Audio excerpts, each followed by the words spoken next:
अनंत कोटि दंडवत सतगुरुदेव को। शिवो अहं कैवल्यो अहं मात्रो अहं ओंकारो अहं परमानंद स्वरूपो अहं विश्वरूप सर्वव्यापको अहं परमानंद स्वरूपो अहं विश्वरूप सर्वव्यापको अहं। तो जो ये परमानंद स्वरूप है, ये अपना स्वरूप है। अभी पिछले दिनों आपने गीता में लिया है कि जो रात सब भूतों को संयमी उसमें जगे, पढ़ा जहाँ भूत जगे सारे देखे हैं मुनि रात सो। तो जो ये परमानंद स्वरूप है, ये आत्मा का, ब्रह्म का अपना ये स्वरूप सत्य स्वरूप है। तो परम आनंद की जो प्राप्ति के लिए किया गया कार्य है, परम आनंद की प्राप्ति के लिए जो कार्य किया गया है, वहाँ उस कार्य में तो जो जगते हैं, माने उस कार्य को जो करते हैं वो जागते हैं। भगवान ने ये साफ कह दिया। हम कह रहे हैं परमानंद स्वरूप है, तो परमानंद स्वरूप की निष्ठा के लिए जो किया जाता है उसको तो जागना कहते हैं, उसके लिए तो वो दिन है। और जब हम सांसारिक सुखों के लिए प्रयत्नरत रहते हैं, उनको प्राप्त करने के लिए पुरुषार्थ करते हैं, परिश्रम करते हैं, उसको रात कहते हैं। ये कहा है भगवान कि जो मननशील पुरुष है वो परमानंद की प्राप्ति में ही यत्न करता रहता है, वो जागता रहता है, उसके लिए वो दिन है। और जब संसार के विषयों की ओर भागना और इसकी प्राप्ति के लिए तन्मय हो जाना, वो रात है जीवन की। माने अंधकार है, अविद्या है और ठोकरें हैं। तो ये बात चली थी कि फिर ये जो 14 विषय हैं, इनके 14 विषय बताए आपको, फिर इनके इंद्रियों के देवता बताए, और फिर 42 पुर्जों के ज्ञाता हो तुम। अपनी मैं को भी हमने जानना, सिर्फ हमने अवस्थाओं को नहीं जानना, इन अवस्था को देखने वाला, जानने वाला ज्ञाता मेरी मैं है, अहम है। एक अहम देह सहित है और एक अहम देह रहित है। तो ये बात आगे ली 493 श्लोक चल है आज कि 14 अधिभूत, 14 अध्यात्म, 14 आधिदैव, ये जागृत 42 का खेल, ये खेल है, लीला है। वास्तव में तो जगत एक लीला है, पर हम सत्य समझ लेते हैं तो हमारे कर्मों के अंदर पाप प्रवेश कर जाता है, बुराइयां प्रवेश कर जाती हैं। इस ज्ञान के बिना पूर्ण रूप से पवित्र मन नहीं हो सकता। थोड़ी देर भी हल्का सा पवित्र होगा, फिर वैसे का वैसे हो जाएगा। अगर हम सोते रहते हैं अपने स्वरूप की ओर से, अपने परमानंद की प्राप्ति की ओर से, अगर हमें निद्रा है, हम उसकी ओर यत्न नहीं कर रहे, तो फिर ये जो मन है ये साफ नहीं होता। कितना यत्न कर लो ये साफ नहीं होगा। तो कहा ये जो 14 अध्यात्म, अधिभूत और आधिदेव हैं, ये जागृत अवस्था में एक लीला है। अब लीला को लीला समझेंगे तो फंसेंगे नहीं, और अगर लीला को सत्य समझेंगे तो बच्चों की तरह, जैसे कोई बच्चा नाटक देख रहा है या पिक्चर देख रहा है, तो उसमें वो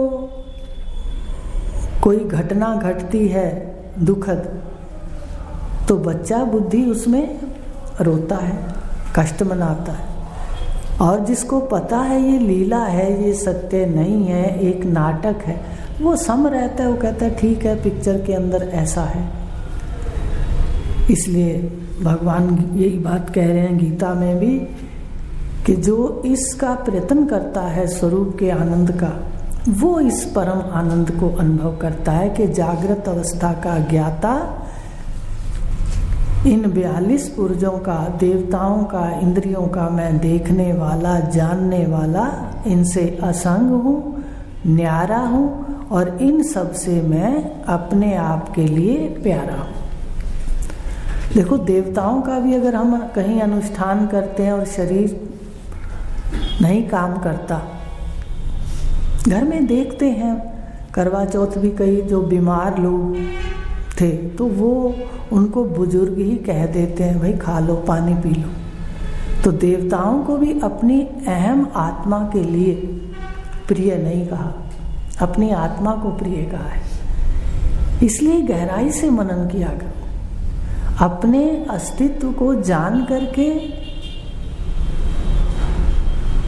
उसमें निष्ठा रखो। तब जानना है कि देखो कैसे सबसे न्यारा, सदा रहने वाला, अजर अमर मैं आत्म प्रकाश स्वरूप हूँ। तो कहा ये तीनों 42 जो है पुरजे, जे अहम की सत्ता से चलता है, करना है यही विवेक। आपको विवेक दे दिया कि मैं ज्ञाता हूँ, मैं साक्षी हूँ सारी सृष्टि से। कौन सी सृष्टि? कहते भूत सृष्टि आदिभूत, दैव सृष्टि आदिदैव, अध्यात्म सृष्टि इंद्रियां, इन सबसे मैं प्यारा हूँ, न्यारा हूँ और इनसे असंग हूँ। तो ये विवेक करना है, मैं का और 42 पुरजों का जागृत अवस्था में विवेक करना है। अब ये अपने अभ्यास में लाना है, इसको काम करते हुए देखना है कि देखो कैसे इंद्रियां कर अपने देव सृष्टि की सत्ता से इसमें कार्य हो रहा है। मन में इच्छा उठती है, हाथ काम करने लगते हैं, पैर चलने लगते हैं, आंखें देखती हैं, बुद्धि बताती है इतना नमक हो, इतनी मिर्च हो, मन कुछ और कहता है। ये सारे पुरजे 14 देवता, ये सारे वहाँ कार्यरत होते हैं हर क्रिया के अंदर, और तुम असंग हो, साक्षी हो। ये विवेक करना है।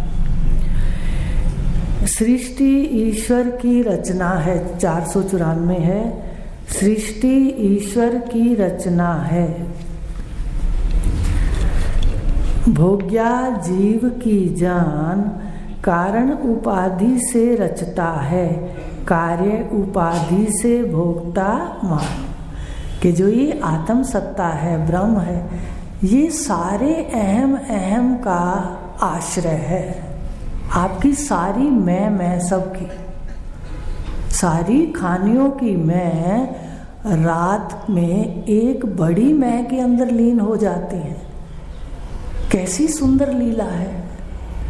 फिर भी हम जागते नहीं हैं कि मान लो रात को सोते हैं, मैं लीन होती है, हो सकता है सुबह विशेष ही ना हो तो सकता है।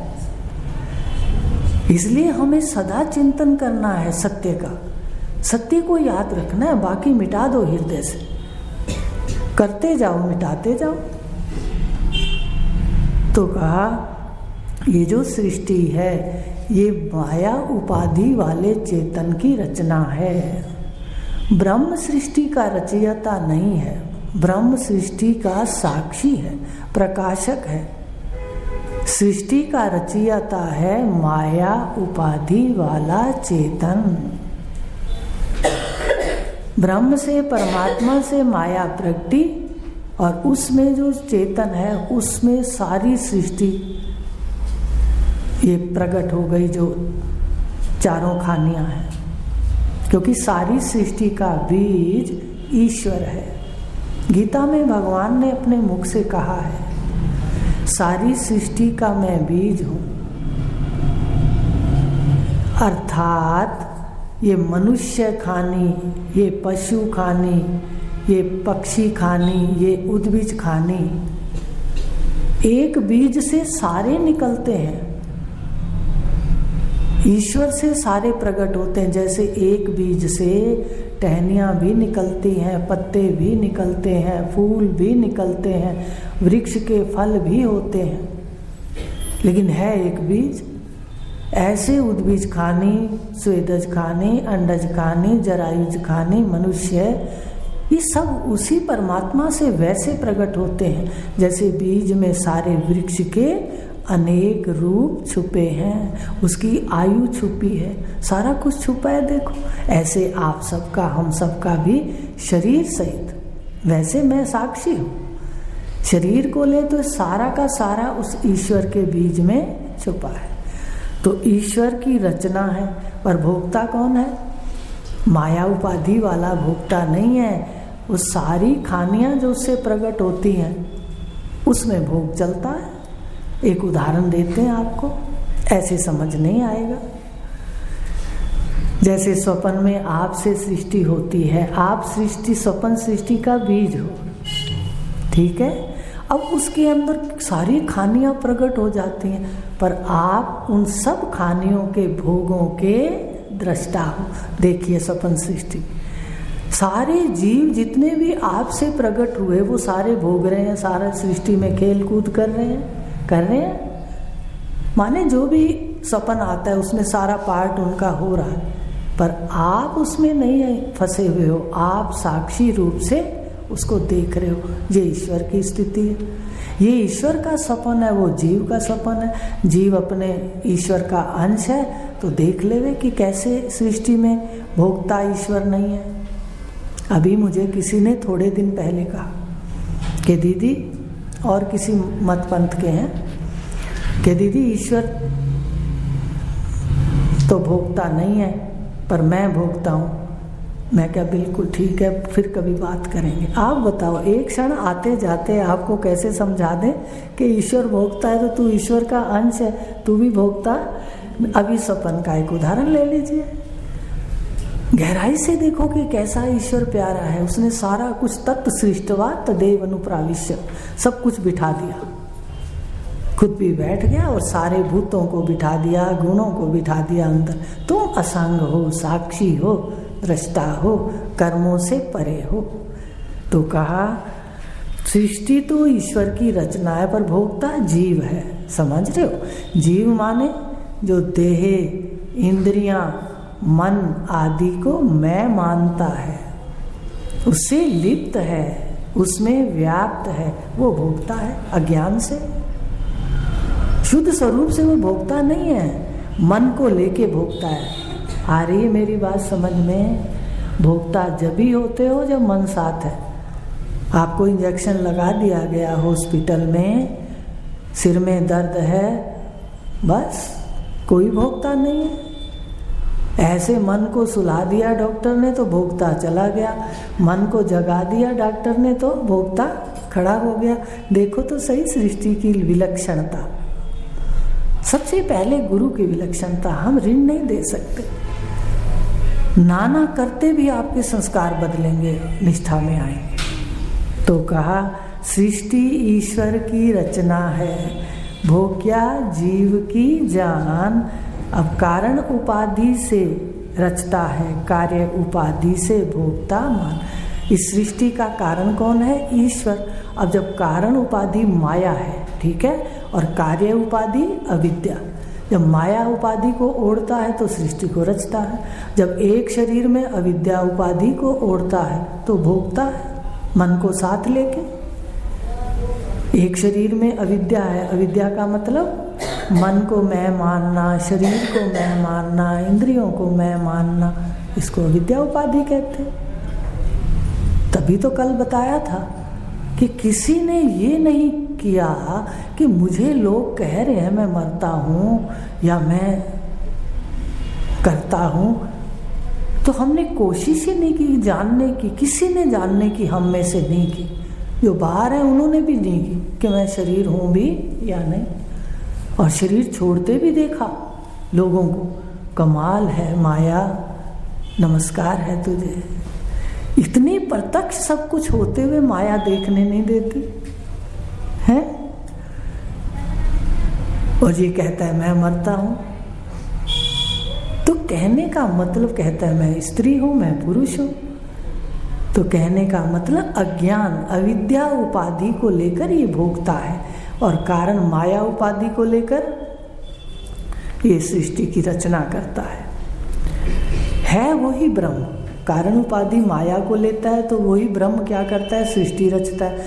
कार्य उपाधि को एक एक शरीर में मैं मानता अंतःकरण में फुरता है, तो मन मैं करता है, इस उपाधि को ओढ़ता है, तो ये भोगता है। दुख सुख भी भोगता है और दुख भी भोगता है। अब 495 है, 3 गुणों का विश्व ये सारा, गुणों के वश जान। ये सारी सृष्टि किसकी है, 3 गुणों की। कैसे, आगे कह दिया 3 गुणों का विश्व है सारा, गुणों के वश जान, करना शेष ना रह जाए, कर कर्मों की पहचान। ऐसा जान, ऐसा पहचान कि कर्म करना शेष रह ना जाए। ये आपकी स्थिति है। अगर फिर भी कर्म करने को मन करता है तो कर्म करो, लेकिन ज्ञान साथ में लो, ताकि ऊंची सीढ़ी पर बैठ जाओ। मना नहीं है, अगर मन कहता है कहीं मैंने ये कर्म करना है, इसको करने दो। ये जब थकेगा दुनिया से, पाप पुण्य से, तब ये अपने घर जाएगा। ब्रह्मसूत्र ने साफ कह दिया, अगर कर कर के थक गए हो तो आओ ब्रह्म की जिज्ञासा करें। वास्तव में मन को देखते हैं, मन करने से कतराता है। वो कहता है बिल्कुल थक गया हूं, अब तो सत्य सुनाओ, सत्य ही बताओ। तो कहा 3 गुणों का विश्व।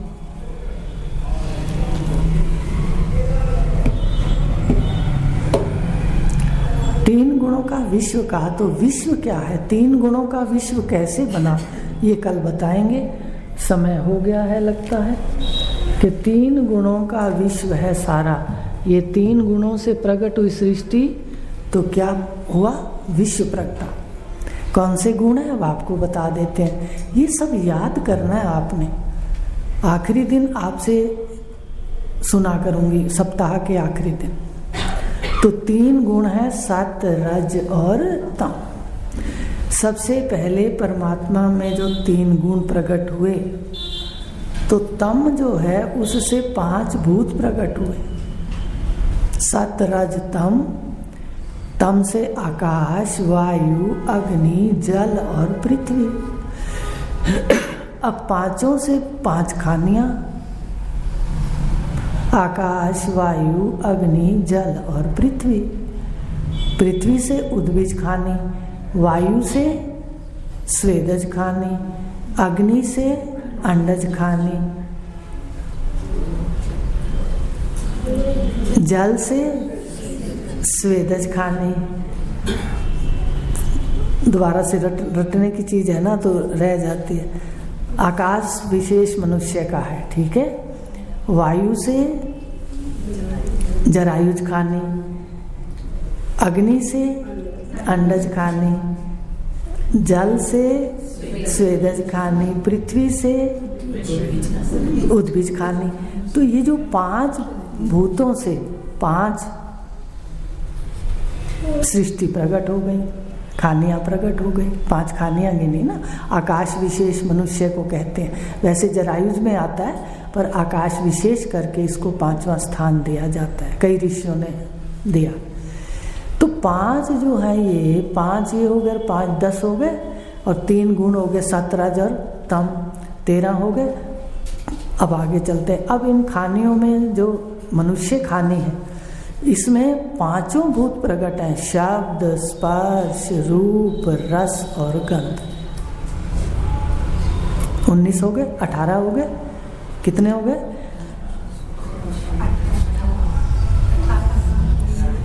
10 और 3 13, 13 और 5 18, 20 गिना ना विश्व कैसे है, तो 18 हो गए। और 18 मिला के सारे जो शब्द, स्पर्श, रूप, रस, गंध है, ये सारे खानियों के संस्कार आखिरी मनुष्य में आए तो इसको क्या कहते हैं? उसको जीव कहते हैं, चेतन मिल गया।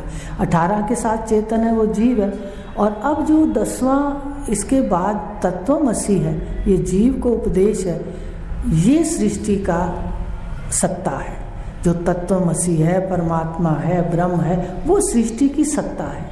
19 मिला के सत्ता 20 हो गए। इस प्रकार ये 20 प्रगटे उस सत्ता से, मिला के 20 हो गए। आप गिन के आना। तो ये इसलिए विश्व कहा इसको, इसका नाम विश्व भी है। विश्व, विश्व कहते हैं 20 को। तो ये जो कहा 3 गुणों का विश्व, सारा समझ आ गई, सारे बीच में आ गए। 20 में 5 खानियाँ आ गई, उनके सारे जो विषय थे 5 मनुष्य के, वो प्रगटे विशेष वो आ गए। फिर उसको ओढ़ने वाला जीव आ गया, ठीक है। फिर उसका जो सत्ता में कदम, एक कदम, सारी खानियाँ पार करके बैठे हो। अगर एक कदम ले लिया तो संसार की माला बंद हो जाएगी, और अगर एक कदम तत्वमसि का जिसने ना लिया, वो संसार की माला को फिर से फेरेगा, क्योंकि सुमेरु को लांघा ही नहीं जा सकता। में फेरते हो माला, सुमेरु को नहीं फेर लांघते, दोबारा चल जाती है। आप सुमेरु को लांघ करके तत्वमसि में जाओगे। तो इतने मनुष्य शरीर की महिमा है, और वो ऐसी बुद्धि की जो आपकी बुद्धि है। तो इसलिए कहा कल लेंगे कि विश्व में जो 3 गुणों का विश्व है, ये ईश्वर की रचना है। पर ये किसके वश में है? माया का है, इसलिए माया का कहना मानता है। कल इसको लेंगे थोड़ा आनंद से। ओम मदा